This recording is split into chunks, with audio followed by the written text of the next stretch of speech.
সর্ববেদান্ত সার শ্রীমদ ভাগবতরে নির্দেশ দেওয়া যাইছে যে যথা তরুণমূল নিষেচন তৃপন্তি তস্কন্দ ভুজোপশাখা প্রাণাপহারার্থ দধীন্দ্রিয়াণী তথা মচ্যুতিজ্ঞা এই কথা কহিছে। গছ মূଳରେ যদি পাଣି দিଆଯାଏ ତାହେଲେ ସ୍ୱତଃ ସମଗ୍ର ବୃକ୍ଷ ଜଳ ପାଇଯାଏ, ପୁଷ୍ଟିସାର ହୁଏ। ସ୍ୱତନ୍ତ୍ର ଭାବରେ ଶାଖା ପ୍ରଶାଖା ଡାଳ ପତ୍ର ଫୁଲ ଫଳରେ ଦେବାର କୌଣସି ଆବଶ୍ୟକତା ନାହିଁ।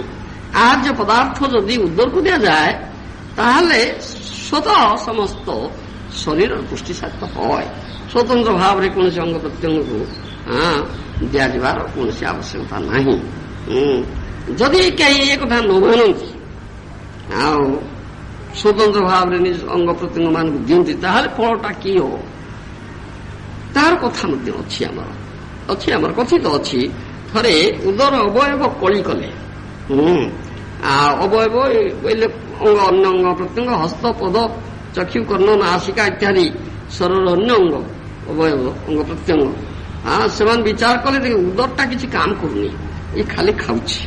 ଆମେ ଆଣିଛେ ଏତେ ପରିଶ୍ରମ କରୁଛେ, ହାତ କହୁଥିଲେ କହିଲା କେତେ କାମ କରୁଛି, ଗୋଡ କହିଲା କେତେ କୁଆଡେ ଦାନ ଦପଡ କରୁଛି ମୁଁ, ଆଉ ଆଖି କହିଲା କେତେ ଦେଖା ଦେଖି କରୁଛି, କାନ କହିଲା କେତେ କଥା ଶୁଣାଶୁଣି କରୁଛି। ଆମେ ଏତେ କଥା କରୁଛେ, ଉଦରଟା କିଛି କରୁନା, କେବଳ ଖାଉଛି ବସି। ତାକୁ ଆମେ ଦବା ନାହିଁ, ଆଉ ତାର ଖାନା ହିଁ ବନ୍ଦ କରିଦେବା। ତେଣୁ ଖାନା ବନ୍ଦ କରିଦେଲେ ଉଦରକୁ ଦେଲେ ନା, ତା ଫଳରେ ହେଲା କଣ ନା କ୍ରମେ କ୍ରମେ ସୁଦୁର୍ବଳ ହେଇ ପଡିଲେ, ଆଉ ବଳ ମିଳିଲା ନା ସୁଦୁର୍ବଳ ହେଇଗଲେ। ତେଣୁ ଜାଣିପାରିଲେ ଆରେ ଇଏ କାମ କରୁନି ବୋଲି ଆମେ କହୁଛୁ, ନା ଇଏ ବହୁତ କିଛି କାମ କରୁଛି, ଇଏ ଆମକୁ ଯୋଗଉଛି ବଳ। ଆଉ ଆମେ ବଡ ଭୁଲ କଲେ, ଆଉ ସେଥିପାଇଁ ସେମାନେ ଜାଣିଲେ ନା ଉଦରକୁ ଦିଆଯିବା ଦରକାର, ସେ ଆମକୁ ବଳ ଯୋଗାଉଛି, ଆଉ ଉଦରକୁ ଖାଦ୍ୟ ଦବା ହିଁ ଦରକାର। ତାଇ ଭାଗବତରେ କୁହାଯାଇଛି ଯଥା ତରଣମୂଳ ନିଷେଚନ ତୃପ୍ୟନ୍ତି ତସ୍କନ୍ଦ ଭୁଜୋପଶାଖା ପ୍ରାଣାପାହାରା ତଥେନ୍ଦ୍ରିୟାଣୀ ତଥା ମଚ୍ୟୁତେଜ୍ୟା ସର୍ବାରଣ ମଚ୍ୟୁତେଜ୍ୟା। ଏଇ କଥା ଅଚ୍ୟୁତଙ୍କର ଯଦି ପୂଜା ହେଇଯିବ ତାହେଲେ ସମସ୍ତଙ୍କର ପୂଜା ହେଇଗଲା, ସମସ୍ତେ ସନ୍ତୁଷ୍ଟ ହେଇଗଲେ।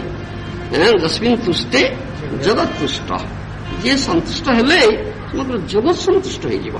କାରଣ ସେ ଯେ ଅଚ୍ୟୁତ, ସେ ଯେ ଭଗବାନ ହରି, ତାଙ୍କର ସନ୍ତୋଷ ବିଧାନ ହେଲେ ସମଗ୍ର ଜଗତ ସନ୍ତୋଷ ବିଧାନ ହବ।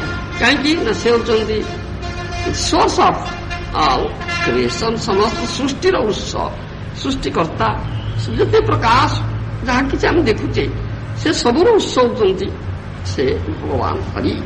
ଅନାଦିରାଦି ଗୋବିନ୍ଦ ସର୍ବକାରଣ କାରଣ, ସେ ଅନାଦି, ସେ ସର୍ବ ଆଦି, ସର୍ବକାରଣ କାରଣ, ସେ ଗୋବିନ୍ଦ ଆଦି ପୁରୁଷ।